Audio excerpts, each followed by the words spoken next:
Yes, good evening friends. और कई बार लोग मुझसे पूछते हैं कि मुझे मल्टीविटामिन मल्टी मिनरल्स यूज़ करना चाहिए एक्स्ट्रा सप्लीमेंट के तौर पे।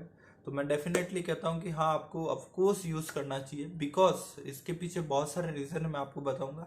और साथ ही साथ आपको ये भी बताऊंगा कि कई बार हमें कौन सा मल्टीविटामिन कौन सा मल्टी मिनरल्स यूज़ करना चाहिए, जिससे कि हमारी बॉडी को नुकसान कुछ भी नहीं पहुंचे और बेनिफिट्स हो।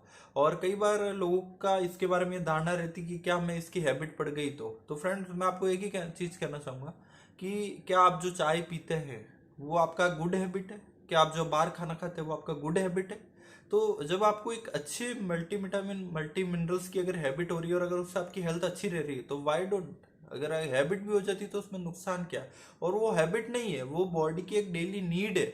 जिस नीड को हम डेली फूड से पूरा नहीं कर पा रहे हैं, तो हमें ऑब्वियसली लेना चाहिए। तो इसके रीज़न मैं बताऊंगा कि क्यों नहीं पूरा कर पा रहे हैं। सबसे फर्स्ट, कि हम अभी जो फूड ले रहे हैं वो जिस तरीके से उगाया जा रहा है, फार्मिंग किया जा रहा है, तो उसमें कहीं ना कहीं केमिकल, यूरिया, पेस्टिसाइड यूज़ किया जा रहा है। और कई बार किसान उस फार्मर्स उस फ्रूट वेजिटेबल को बिफोर टाइम उसको कंप्लीट करने के लिए कई बार उसके अंदर केमिकल्स इंजेक्शन वो लोग यूज़ करते हैं।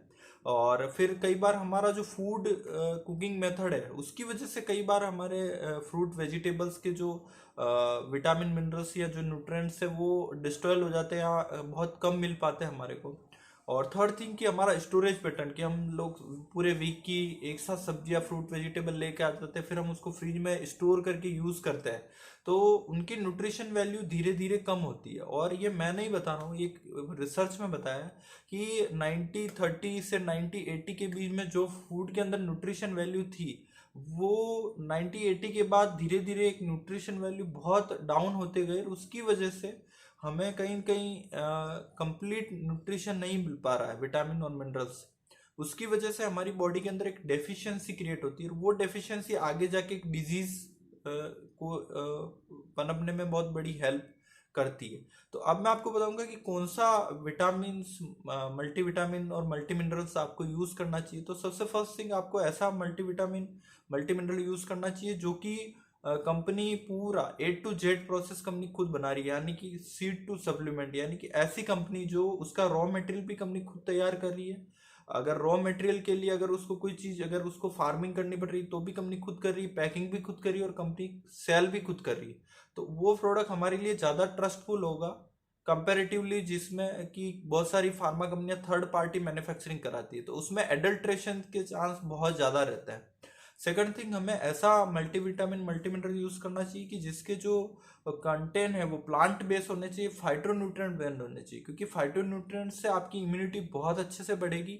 और आप फाइटोन्यूट्रिएंट जब भी मल्टीविटामिन मल्टी मिनरल लेंगे तो उसका बेनिफिट बहुत सारे होंगे। थर्ड थिंग, आपको ऐसा मल्टीविटामिन मल्टी मिनरल लेना चाहिए कि जिसका जो सीड है, यानी कि जो उसका रॉ मटेरियल का सोर्स है, वो भी ऑर्गेनिक हो, किसी भी तरीका उसमें केमिकल नहीं हो, किसी तरीका का आर्टिफिशियल कलर या प्रिजर्वेटिव नहीं हो।